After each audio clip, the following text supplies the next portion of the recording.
Move that the Royal Society of New Zealand Amendment Bill be now read a third time, and I do so, Mr Speaker, with great pleasure.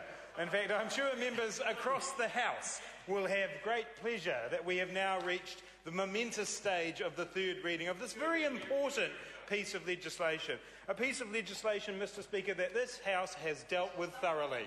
I don't think there can be any doubt anywhere in the House that we have dealt with this matter thoroughly, and that the Royal Society now has a greater prominence in our political history and discourse than it has ever had before, as a result of being able to examine each clause of this bill in significant detail.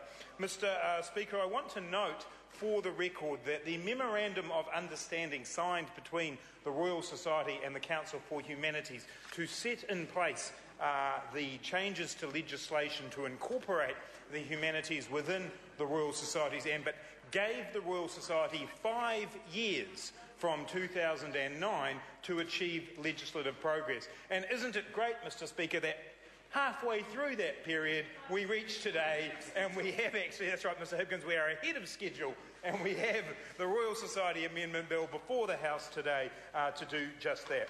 Mr Speaker, I want to thank all members of the House for their participation in this debate.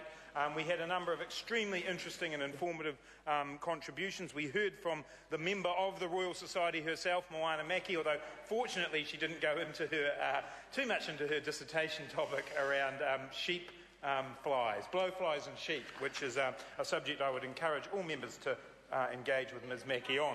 But as a member of the Royal Society, she was fully aware of the importance of the bill. Other colleagues on all sides of the House participated well in the bill. What the bill does, Mr Speaker, is that it does incorporate the humanities into the Royal Society's work. That is a good thing. It allows those who have contributed in the areas of the humanities to be recognised, for the humanities to be advanced in a way that's appropriate to the importance of the humanities to our society, and also to allow other types of science to work more closely with the humanities in the development of knowledge. An excellent thing indeed, Dr Clark, to develop knowledge in New Zealand. So, Mr Speaker, it's a bill whose time has come, finally, and I think on this side of the House we are extremely glad to be able to say that we support this bill. The Royal Society itself, I'm sure, will be pleased to see it pass. They have already been acting in a way which the bill prescribes. They have already been including the humanities in their decision-making. There is a new structures within the Royal Society to allow for that. The bill also made some other minor technical changes, Mr Speaker, around changing the name of the Academy Council to the Academy Executive Committee to avoid confusion there.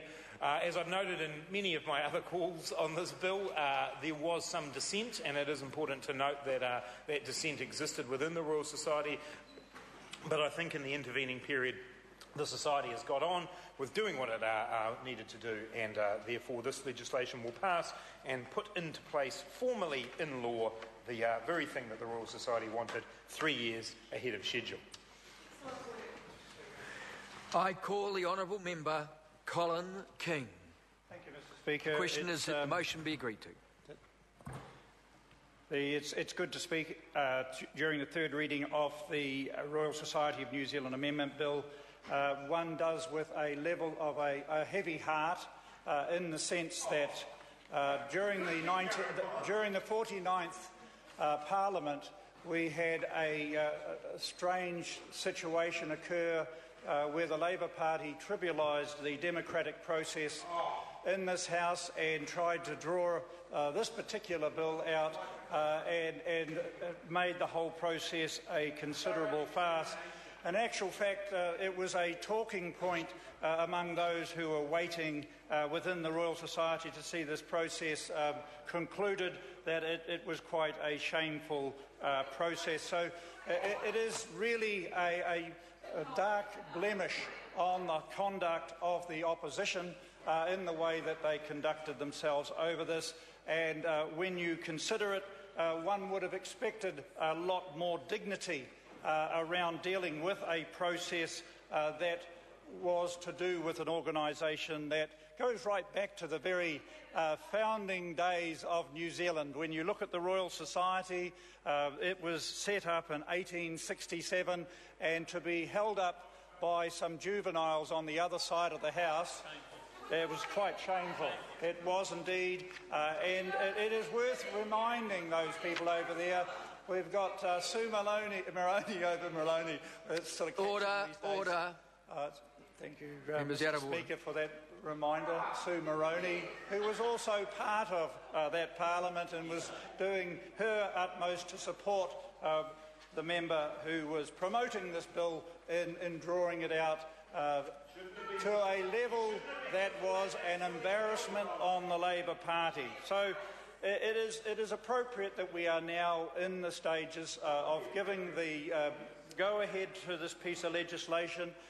It was dealt with very professionally in the Select Committee, where Mr Robinson was very collegial.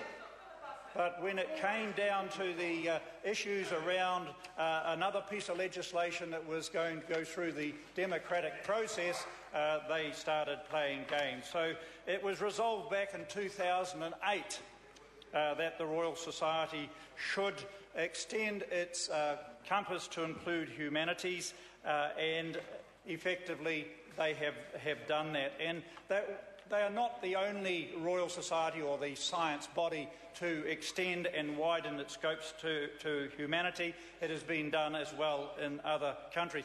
While they were doing that, Mr Speaker, they also saw fit to conduct some housekeeping, and it just basically brings, this bill brings the Royal Society to a stage where there is consistency and clarity around some of their terms and traditions. One is the 3-year process around elections, and the other was to do with the Academic Council and the point where you have the Council of the Society. So that has been tidied up. It's quite appropriate.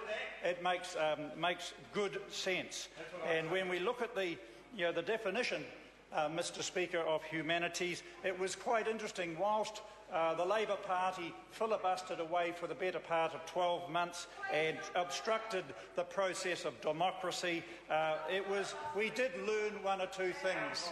And around humanity, it includes, as it says, humanity includes English and other languages. It was quite interesting. There was a lot of debate around the process of that, because in the law, or the act that regarded the Royal Society of New Zealand Amendment Bill, there was the term American language, and we weren't quite, we were sort of bemused at why that should be in there.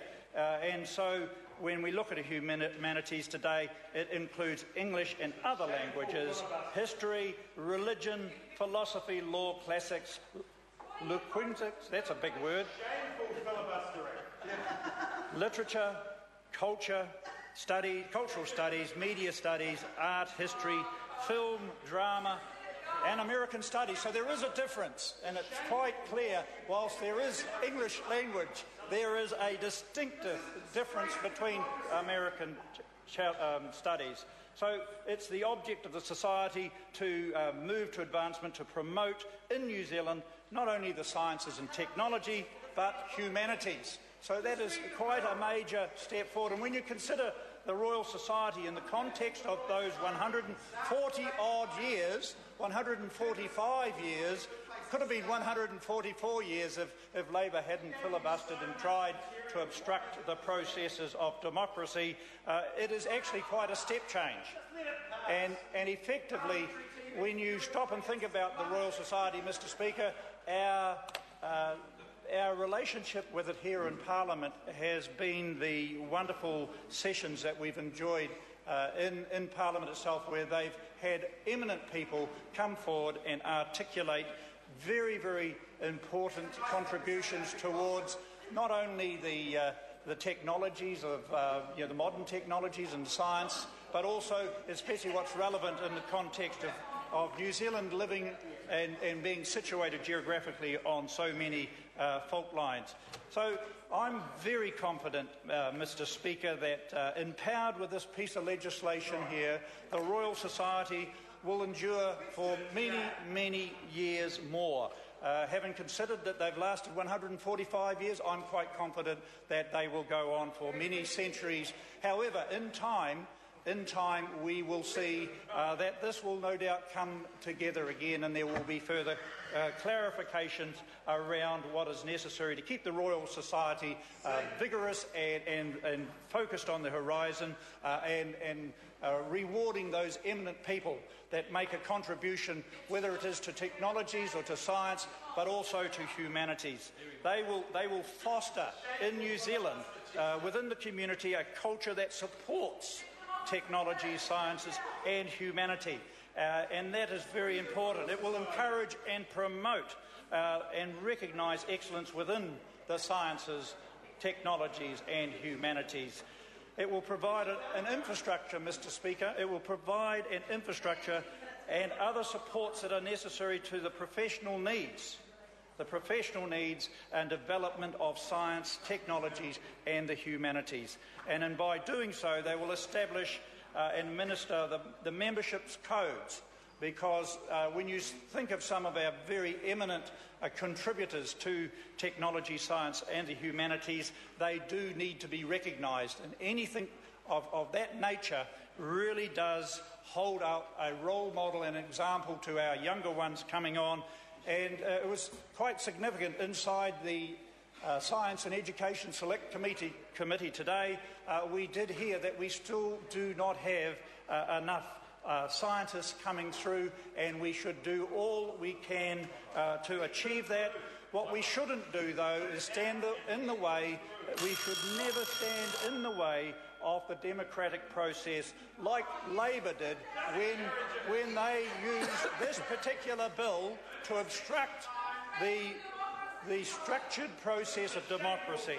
So, you know, it was a major dark moment on the opposition during the 49th Parliament. So, on that basis, Mr. Speaker, I great comfort in seeing that this pre-eminent organisation can now get on with its business with a very well-refined bill, and gives me great pleasure in supporting this bill, and I commend it to the House.